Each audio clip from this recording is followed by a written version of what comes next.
Hey, what's going on, everyone? It's Kyle Henderson of BamaInsider.com. I hope you had a great weekend with your friends and family on Labor Day.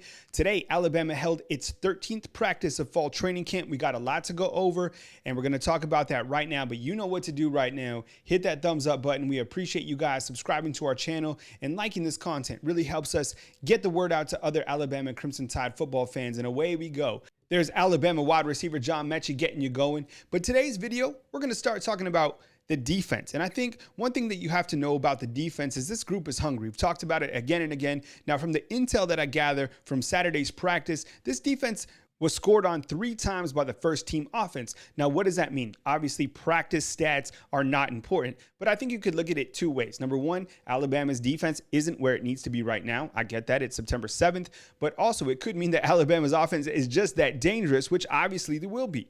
Now, we got some first footage at William Anderson. Thank you very much, University of Alabama, for providing us with footage of a freshman who we hear continues to do wonderful things during fall training camp. Obviously, he's going to get some playing time this year, you would imagine, with the great things that we've been hearing about William Anderson.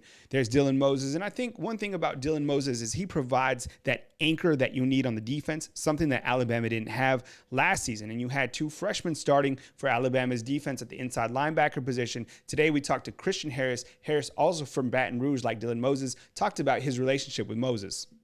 Well, Dylan, I've known Dylan since I was 6 years old. I've been growing up with him, running track, playing football. So, coming here to the University of Alabama with Dylan was a big help for me.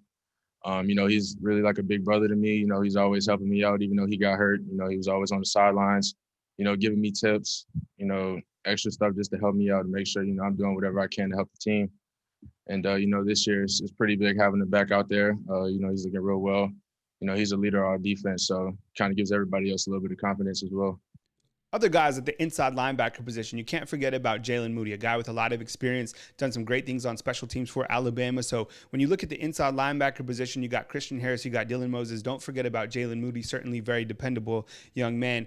Also, Ben Davis. I mean, this is his time to shine, as we've talked about again and again at that outside linebacker position. You also have Chris Allen, who we've spotlighted plenty of times. Moving to the defensive lineman, you got big, bad Phidarian Mathis. And you look at this first-team defensive line unit, I think they're going to be very capable to stop anything coming their way. Phil Mathis, LeBron Ray, hearing wonderful things about Justin Eboigbe, and you're going to see more of Justin Eboigbe. Remember, this was a guy who came on as a freshman, played a lot last year during 2019, and I think in 2020, you're going to continue to see him blossom as a player.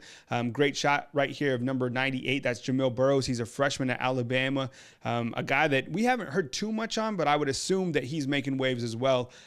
Here's some more footage of Alabama's defensive line unit. That's Justin Eboigbe, number 92. You also got number, let's see who that is right there, number 90, I believe. That's Stephon Wynn. Overall, really excited about that defensive line unit. All right, we're looking at the wide receivers right here, getting some work in. So dangerous, right? I mean, Smitty, Waddle, John Metchie, some of those other guys coming along just fine. And I think that third wide receiver, as we've talked about plenty of times, is going to be Metchie. I love this clip right here. Look at the craft and how many times these guys have done this drill. That's Devontae Smith, Jaylen Waddle. Practice how you play, right? Those are 2 examples. If you're a wide receiver out there, emulate Smitty and Waddle. Now, here's Mac Jones getting the football out to Metchie. Now, what we've heard from Saturday's practice was that Mac Jones played fantastic in game situation setups. This is a guy who took the first-team offense against the first-team defense, led them down for 3 scores, and I think that says a lot about Mac Jones. I mean, remember that first scrimmage that they had, he didn't have the best day, but came back in game situations on Saturday's practice and performed just like you think an upperclassman would. We continue to hear very positive things about Bryce Young, that he's getting a lot of reps with the first team, a lot of reps with the second team. You know he's going to play against Missouri. Obviously, the big question is how much, but we hear from a progressional standpoint that he's right where he needs to be, which is great news. Few more clips to get through. Here's Mac Jones getting the football out to Major Tennyson. Tennyson is one of the returning tight ends, and then you also have a shot of Mac Jones